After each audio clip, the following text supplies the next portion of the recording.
There we open the floor questions for Coach.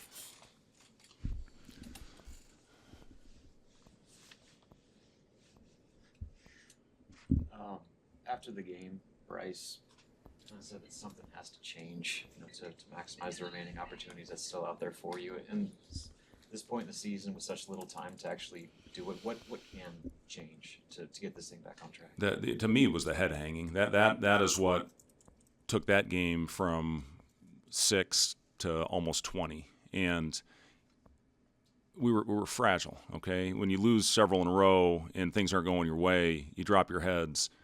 The fragility sets in. Now all of a sudden they smell blood, and that thing gets up to 20. Now we showed what we're capable of.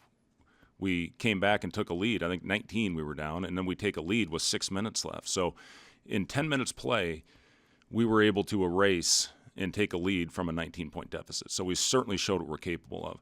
I told the guys, it's okay. It's allowed in the game of basketball when things aren't going well to talk to each other. Okay, it's still okay. It doesn't only have to happen when things are going good for your basketball team. So we have to. We're at a point right now. We control our own destiny. All right, and that's a beautiful thing. We don't have to rely on this. Oh God, I hope this team loses, or I hope this team doesn't make it. We control our own destiny, and that's all you can ask for. We've obviously given away. We had a tough week. It's one of the toughest weeks of my professional career with what happened last week. When you have an opportunity against Michigan, you miss a great look in the last minute. We get the lead. We give up one on the last second.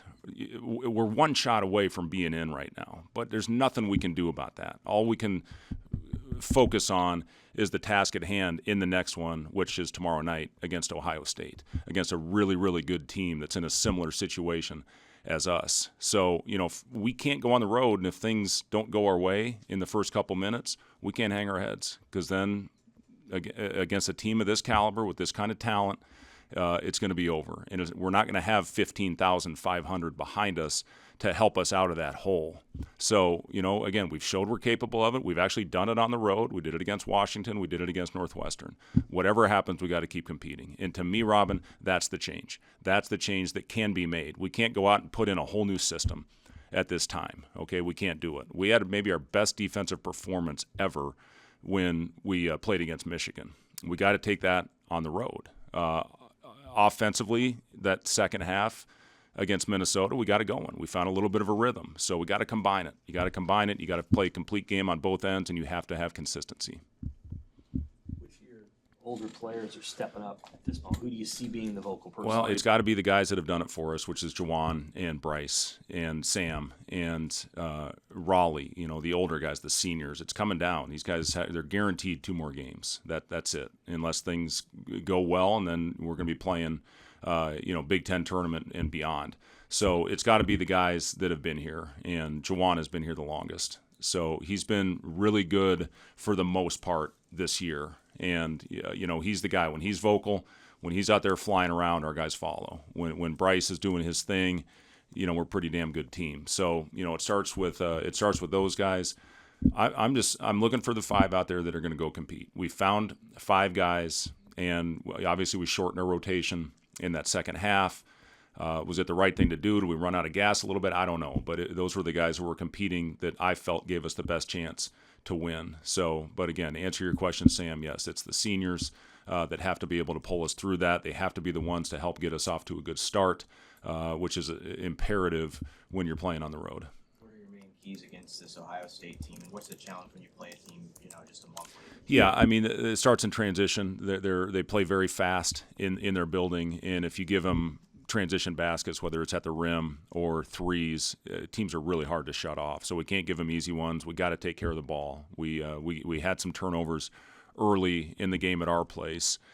We can't give them that on the road. So, transition, taking care of it, and then finishing off possessions. We have to play with physicality. Big play the other night was when Mitchell got the tip in with about 45 seconds left. And, we were able to stay in it. Juwan makes a great play at the end, and then, we couldn't finish off the game. So, my 3 keys: take care of the ball, get back in transition, and rebound, which are my 3 keys every game. I know you're focused on wins, but people are going to be voting soon on the all-conference stuff. Just what would you say about Bryce and just what he's done for you this year? Yeah, I mean, you take Bryce off this team. Obviously, we're not in a very good place. Just what he has done as our go-to guy, and the load that he carries every single night. And I think that is the true test of who's going to be on the all-conference teams. Are the guys that are that important to their team? Obviously we're a group, we're a unit, but Bryce is the head of it. And when he plays well. When we played well down the stretch, it's been Bryce. He's been the one that's got us baskets. He's made the right plays. He has not gone out there. He's not a selfish player. And, I'm really proud of him for the type of year that he has had. And there's no doubt in my mind that he deserves to be on the all Big Ten teams. You mentioned the responsibility that's on Bryce's shoulders right now. The Barricade last time he has played Ohio State was maybe his best game.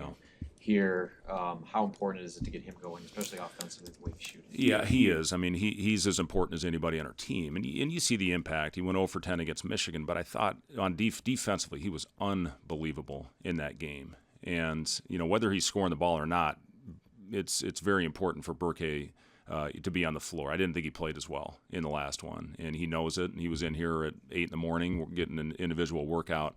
The next day after the Minnesota game, which I know doesn't matter, but it just shows that he was not pleased with how that game went. So it's important to get him going again, and that's what timing in this game. It couldn't have happened at a worse time because then you play Maryland and Michigan. You have to have bigs that can go out there and play together. So to lose Burke against Maryland and lose in a tight one.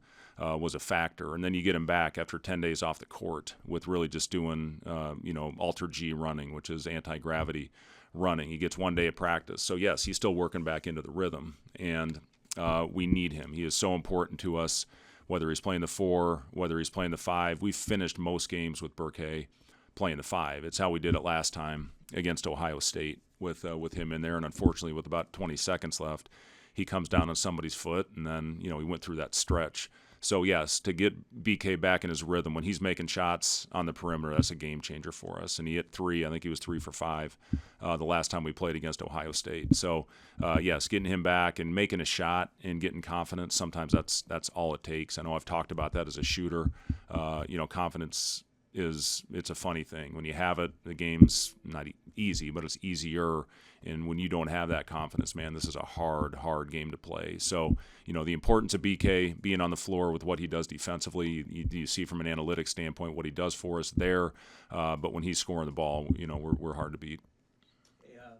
Obviously, you got 2 games left, but this one coming up, I mean, you could say it's a bubble game.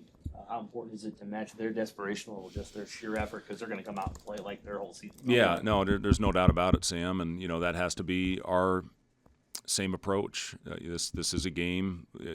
Our guys know the importance of it. We've talked about it a lot the last couple of days about what's at stake, and you just hope you go out there and play like a desperate team. That's what you have to do. And we had a really good showing, I guess, the first time we played against Ohio State. I know they're going to be ready. They got older players. They've got really talented players, and they're tough to shut off when they get going. So again, hopefully our defense travels. If they make tough shots, we can't get deflated. They're certainly capable of making those. And again, if they do go on, when they go on a run, they will at some point tomorrow. We have to handle it the right way. It can't happen with what happened against Minnesota. They hit some shots. We defended for 25 seconds, but that's not good enough. Whether they made a shot at the end of the clock or whether they got the offensive rebound and then you had to defend for another 20 seconds, you got to finish off possessions. So, we're looking forward for the opportunity. This is what it's all about. And, we need to play well these last 2 games to have a chance. Ohio State is towards the bottom nationally in defensive free throw rate. For guys like Berke and anybody else who might be having an off night, how important is it to just attack and get to the free throw line to see the ball just going through the hoop? Yeah, it is important, Robin, that or a layup or something. Make a hustle play, an effort play. Those are the things I always think to get you going, not, I'm going to hunt my shot. I'm going to take 10 shots tonight. Then sometimes you get 1. That's how it worked for me at least. So, for our guys, that's been one of the strengths of this team is getting to the line. And, we haven't gotten there as much. We got 20 of them the other night. We missed 9 of them. Again, it just kills you.